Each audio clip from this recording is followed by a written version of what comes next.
పట్టుకెళ్ళిపోయాడు. విచ్చలవిడిగా లోకంలో పడి బ్రతికాడు. తనకి ఎలా నచ్చితే అలా బ్రతికాడు. What have the decision to in his mind he has did it. ఏది తన జీవితంలో అనుకున్నాడో అలాగే బతికాడు వీడు. సరిగ్గా నువ్వు కూడా అలాగే బతికావు.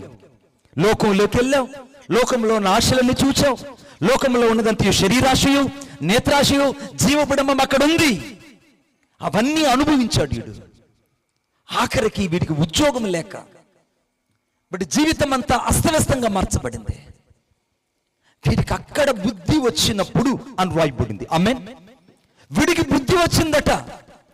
వీడికి బుద్ధి వచ్చినప్పుడు అనుకుంటున్నాడు నా తండ్రి ఇంత అని అన్నాడండి. అంటే వీడికి బుద్ధి రాకముందు తండ్రిని విడిచి దూరంగా వెళ్ళిపోయాడు. తండ్రి ప్రేమను అర్థం చేసుకోలేకపోయాడు. తండ్రితో ఉన్నటువంటి ఆ యొక్క సహవాసాన్ని అర్థం చేసుకోలేక లోకములోకి వెళ్ళిపోయాడు. చాలాసార్లు వాక్యం నీకు అర్థం కాక లోకములోకి